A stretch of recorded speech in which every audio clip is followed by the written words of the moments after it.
സംസ്ഥാനത്ത് ലഹരിക്കെതിരെ ഒരു വിട്ടുവീഴ്ചയുമില്ല. ഒരു തരത്തിലുള്ള വിട്ടുവീഴ്ചയുമില്ല. കൃത്യമായ നിയമ നടപടികളിലൂടെ operation Toofan the narco hunt മുമ്പോട്ട് പോകും എന്ന് ആഭ്യന്തരമന്ത്രി രമേശ് ചെന്നിത്തല ആവർത്തിക്കുന്നു. കാസർഗോഡ് മിഠായി ഫാക്ടറി, അതായത് മയക്കുമരുന്ന് ചേർത്ത മിഠായി ഉണ്ടാക്കുന്ന ഫാക്ടറി, കഴിഞ്ഞ ദിവസം അതുമായി ബന്ധപ്പെട്ട വാർത്തകളുണ്ടായിരുന്നു. പല രീതിയിൽ സ്കൂൾ കുട്ടികളെ അടക്കം ആകർഷിക്കുന്ന രീതിയിലേക്ക് ഈ മയക്കുമരുന്ന് മാഫിയ എത്തിയിരിക്കുന്നു. അതുപോലെ പോലീസിന് കൃത്യമായി സുരക്ഷ ഏർപ്പെടുത്തുന്ന കാര്യവും ആഭ്യന്തരമന്ത്രി ചൂണ്ടിക്കാട്ടുന്നു. വലിയ മാഫിയകൾക്കെതിരെയാണ് പോലീസും എക്സൈസും ഒക്കെ പോരാടുന്നത്. അതിന് എല്ലാവിധ സുരക്ഷയും സംസ്ഥാന ആഭ്യന്തര വകുപ്പ് പോലീസിനും മറ്റ് ഉദ്യോഗസ്ഥർക്കുമൊക്കെ ഉറപ്പ് നൽകുന്നു. ഈ ഓപ്പറേഷൻ തൂഫാന്റെ ഈ രീതി മാതൃക കണ്ടുകൊണ്ട് മറ്റ് സംസ്ഥാനങ്ങളും തമിഴ്നാട് അടക്കമുള്ള സംസ്ഥാനങ്ങളും ഈ ഒരു രീതി പിന്തുടരാൻ ഉള്ള ശ്രമം തുടങ്ങിക്കഴിഞ്ഞു. മാത്രമല്ല, അഖിലേന്ത്യാ തലത്തിൽ, പാൻ ഇന്ത്യ തലത്തിൽ വലിയ ഓപ്പറേഷനുകൾക്കുള്ള സാധ്യത കേന്ദ്ര ആഭ്യന്തരമന്ത്രി അമിത്ഷായും ചൂണ്ടിക്കാട്ടുന്നുണ്ട്. നാളെ മുതൽ അതുമായി ബന്ധപ്പെട്ട മറ്റ് നടപടിക്രമങ്ങൾ കേന്ദ്ര സർക്കാർ കൂടി ഈ രീതിയിൽ മുമ്പോട്ട് കൊണ്ടുപോകുന്നു. അല്ലെങ്കിൽ ആ രീതിയിൽ അതിനെ വലിയ കർമ്മ പദ്ധതിയായി രാജ്യത്തിനു വേണ്ടി ഇത് സമർപ്പിക്കാൻ ഒരുങ്ങുകയാണ് കേന്ദ്ര ആഭ്യന്തരമന്ത്രി. തീർച്ചയായിട്ടും നമ്മുടെ രാജ്യം അല്ലെങ്കിൽ ലോകം തന്നെ ലഹരി മുക്തമാകണം. വരുന്ന തലമുറ, പുതിയ തലമുറ തീർച്ചയായിട്ടും നല്ല ശീലങ്ങൾ മാത്രം കണ്ടു വളരണം എന്നുള്ള ഒറ്റ ലക്ഷ്യത്തോടു കൂടി തന്നെയാണ് ഇപ്പോൾ കേരളത്തിൽ ഓപ്പറേഷൻ തൂഫാൻ അടുത്ത ദിവസം മുതൽ കേന്ദ്ര സർക്കാരിന്റെ പദ്ധതിയും ഒക്കെ തന്നെ പ്രവർത്തിക്കുന്നത്. ഓപ്പറേഷൻ തൂഫാന് പാൻ ഇന്ത്യ മുഖം വരുന്നു. വമ്പൻ കർമ്മ പദ്ധതി നാളെ രാജ്യത്തിന് സമർപ്പിക്കും എന്ന് കേന്ദ്ര ആഭ്യന്തരമന്ത്രി അമിത്ഷാ പറയുന്നു. രാജ്യത്തെ ലഹരി മരുന്ന് ശൃംഖലകളെ പൂർണ്ണമായി തകർക്കുക എന്ന ലക്ഷ്യത്തോടെ വിപുലമായ കർമ്മ പദ്ധതിയുമായി കേന്ദ്ര സർക്കാർ കേരളത്തിൽ വിജയകരമായി നടന്നുകൊണ്ടിരിക്കുന്ന ഓപ്പറേഷൻ തൂഫാൻ എന്ന മയക്കുമരുന്ന് വേട്ടയുടെ അഖിലേന്ത്യാ പതിപ്പാണ് ഇപ്പോൾ കേന്ദ്ര ആഭ്യന്തരമന്ത്രിയും വിഭാവനം ചെയ്യുന്നത്.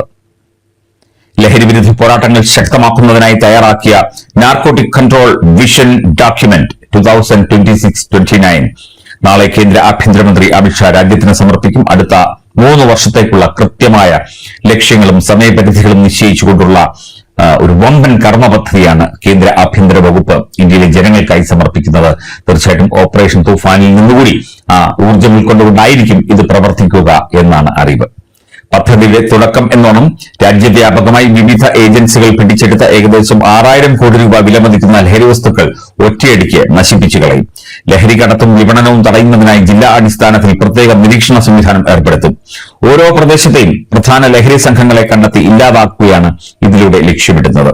ലഹരി കേസുകളിൽ ഉൾപ്പെടുന്ന കുറ്റവാളികളെ കൃത്യമായി നിരീക്ഷിക്കുന്നതിനായി രാജ്യവ്യാപകമായി ഒരു പുതിയ ഡിജിറ്റൽ ഡേറ്റാബേസ് തയ്യാറാക്കും.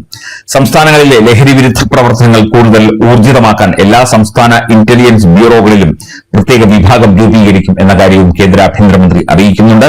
ലഹരിമരുന്ന് കേസുകളിൽ കർശനവും വേഗത്തിലുള്ളതുമായ ശിക്ഷ ഉറപ്പാക്കാൻ രാജ്യത്തുടനീളം കൂടുതൽ NDPS പ്രത്യേക കോടതികൾ സ്ഥാപിക്കും. കേരളത്തിൽ തുടക്കമിട്ട ശക്തമായ ലഹരി വിരുദ്ധ മാതൃക ഇനി രാജ്യത്തൊട്ടാകെ നടപ്പിലാക്കാനുള്ള കേന്ദ്ര സർക്കാരിന്റെ ശക്തമായ മുന്നറിയിപ്പായിരിക്കും നാളത്തെ പ്രഖ്യാപനം. അതുപോലെ തന്നെ വിവിധ സംസ്ഥാനങ്ങളും തമിഴ്നാട് അടക്കമുള്ള വിവിധ സംസ്ഥാനങ്ങളും ഇതിൽ നിന്ന്, ഈ ഓപ്പറേഷൻ തുഫാനിൽ നിന്ന് ഊർജ്ജം ഉൾക്കൊണ്ടുകൊണ്ട് മുമ്പോട്ട് പോവുകയാണ്.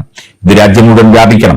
ഇത് രാജ്യം മുഴുവൻ ഒരംശം ലഹരി പോലും ഇല്ലാതെ, ഒരംശം രാസലഹരിയോ കഞ്ചാവോ അതുപോലെയുള്ള ശരീരത്തെയും മനസ്സിനെയും ഇല്ലാതാക്കുന്ന, കാർന്നു തിന്നുന്ന ലഹരി പദാർത്ഥങ്ങൾ ഇല്ലാത്ത ഒരു രാജ്യമായി നമ്മുടെ രാജ്യം മാറണം. അതിനുവേണ്ട പദ്ധതികളാണ് ഇപ്പോൾ ഈ ഒരു അഖിലേന്ത്യാ അടിസ്ഥാനത്തിൽ കേന്ദ്ര ആഭ്യന്തര വകുപ്പ് നടപ്പിലാക്കുന്നത്. ഇവിടെ കേരളത്തിൽ യാതൊരു വിട്ടുവീഴ്ചയും ഇല്ലാതെ, 1 ഇഞ്ച് വിട്ടുവീഴ്ചയില്ലാതെ, 1 മില്ലിമീറ്റർ വിട്ടുവീഴ്ചയില്ലാതെ സംസ്ഥാന ആഭ്യന്തര വകുപ്പും പോലീസും എക്സൈസും ചേർന്ന് ഓപ്പറേഷൻ തൂഫാനുമായി കൂടി മുമ്പോട്ട് പോവുകയാണ്. തീർച്ചയായിട്ടും എല്ലാവർക്കും ഒത്തൊരുമിച്ച് നിന്ന് ഈ ഒരു ലഹരി എന്ന ഒരു സത്വത്തെ, മഹാവിപത്തിനെ നേരിട്ട് തോൽപ്പിച്ച് ഇല്ലാതെയാക്കാം. എല്ലാവരും ഒരുമിച്ച് തന്നെ കൈകോർത്ത് നിൽക്കുക തന്നെ വേണം ഇതിന് പിന്നിൽ.